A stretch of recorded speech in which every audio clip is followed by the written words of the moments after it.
Welcome back to the AME Food Safety Show.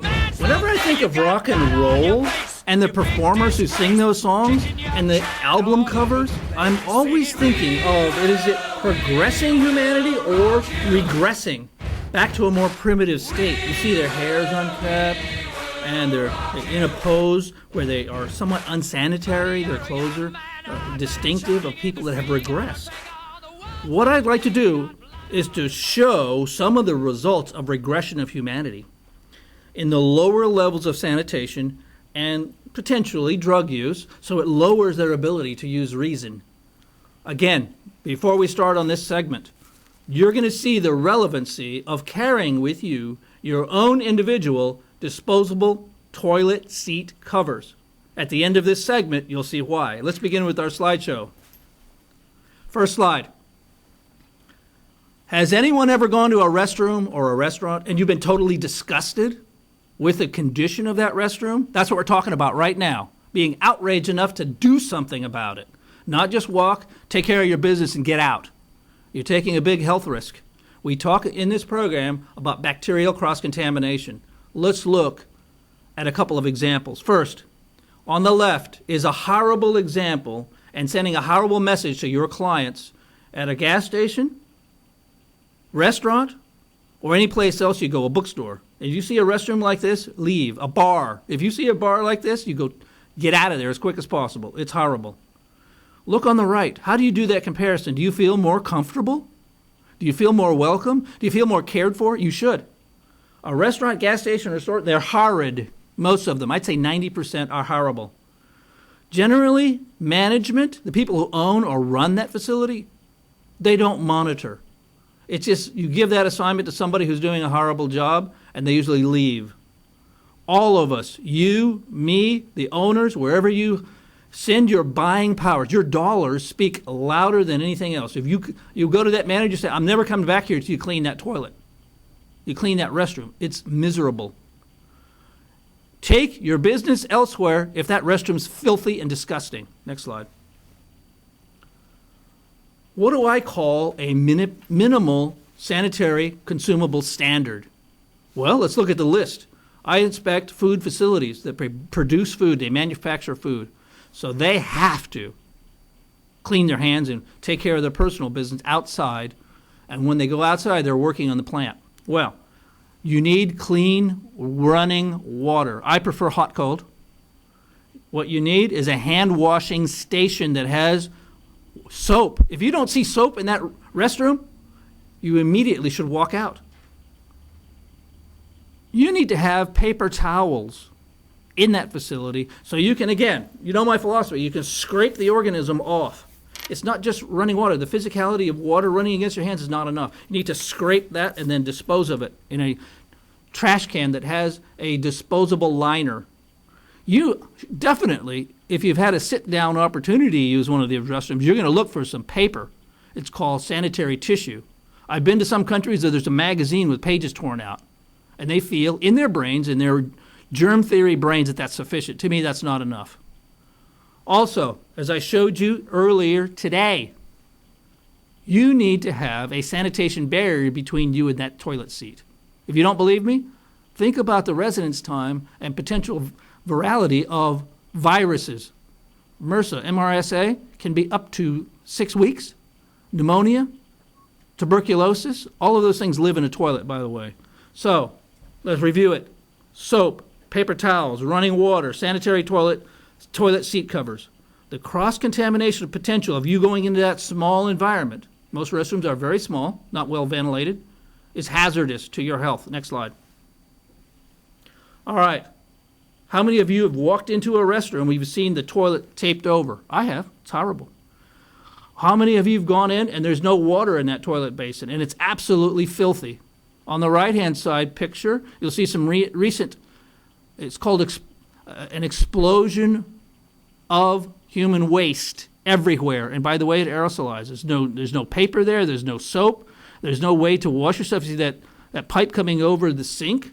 There is even a used brush there that I don't know that's been sanitized, that's been used in that toilet. One time, I was at a sandwich shop. A guy comes out, one of the workers comes out with one of those toilet brushes, and he says to the boss, the manager, who's working, preparing sandwiches, he said, "Boss, I just finished cleaning the toilet out. What do you want me to do next?" The manager looks at me, points his finger at me, and he says, "Make that guy a sandwich." And the guy started making me a sandwich without washing his hands or changing the outer garment that he used to maintenance that toilet. I said, "Hey, buddy, can you go wash your hands first and change your outer garment?" That's the kind of aggression you need to have when you talk about your personal safety. Disgusting restrooms should be enough to outrage you and to take these following steps. If you're too shy, that's fine. If you're too drunk or whatever is debilitating your ability to respond, think about it. You should go in person to the manager and say that restroom is filthy. You should write a letter to the owner. You should send an email to the CEO or the regional manager and express your same concerns. Your restrooms are filthy. Don't return. Don't spend any more money there. Why are you perpetuating the same problem? And you tell them, "I'm not coming back till you upgrade your to acceptable standards to keep me and my family safe." Next slide. All right, I've talked about all the horrible things. Let's talk about some of the good things that you can look for in a restroom that let you know they care about you. Number one, on the far left, you'll see a daily restroom cleaning checklist. I've seen this, and I insist on it in my food plants. Every hour or every period of time that you set, it's 1 or 2 hours, or 3, an employee goes in there and goes through a checklist and then signs it off on the far right, checked by or performed by. To me, that tells me they care about it. I was at a recent restroom where they even had the manager's cards there, his business cards, with the name, phone number, and email, and the street address. And he said, if there are any problems, in this poster, he said, if there are any problems, call me personally. Now that is a company taking responsibility. If you own a restaurant or a bar or a bookstore and you have a restaurant open to the public, you need to do the same thing. You'll have better business. Another thing that outrages me, it's good and bad, are these electric hand dryers. Look underneath on the floor, that hand dryer, and you'll see liquid. So you're tromping out all the organisms that weren't killed, that weren't released in that water, with your feet. Now, you might be stepping into your car after that. You might be holding your children, walking on a carpet that your children crawl around on with those same boots. Look at that air dryer that has that dispersal pattern. I don't know what that is. It could be anything. Look for that and stay out of that restroom. Don't have those. What I have seen in some restrooms are dispensers for the sanitizer wipes. Outstanding. I give them an A when I see that. And then I showed you a while back the alcohol-based hand sanitizer. That's also another nice touch after you've gone your hand washing cycle. You spray it, put a little of that in your hands and rub it around. Remember, it takes 5 minutes for that to take effect. So, to review, I want to see an hourly inspection with the manager's name there. I don't like hot air because it blows pathogens everywhere. Then they'll multiply when there's enough food and water. Only paper towels seem to work, and that waste receptacle, we'll talk about it, is very critical. It has to be regularly emptied. If it's overflowing, get out of there. And you need to go tell the manager, that's overflowing. It could cross-contaminate people. Hand sanitizer wipes, again, they scrape off the bacteria. You toss that into the trash receptacle. Next slide. All right. Here is something that I wish could be incorporated in every restroom. Some facilities have it. It's called a non-contact entrance. You enter on one side without touching anything, and then you actually enter into the sanitary facility. What you want to do is to stay, if you're designing these or you're going to redesign your restroom, again, you have to comply with a lot of regulations for handicapped folks, but here's what you want to do. You want to make sure that you don't have to touch anything, like those 2 examples on the right. There is a horrible, in the middle there, you see that horrible door handle. It's all rusted out, probably from some other chemical abrasion. Or on the right-hand side, you see a pull handle that you don't know who's touched it. It's all worn off. That's usually urine, by the way. That acidic urine will get in there and it'll take away the facing of those handles. And when you have a push panel, a push plate, that's totally loaded full of bacteria from 400 or 500 people have used that facility that day. So finding a tissue or a paper towel or a sanitary, and you use that to pull it out and then throw that away as the door's closing. So here's what I'm going to suggest to everyone watching this show. Many people do not wash their hands after using the restroom, particularly men. They just walk on out, grab the door handle, and on their way. What they're doing, they're putting you at risk.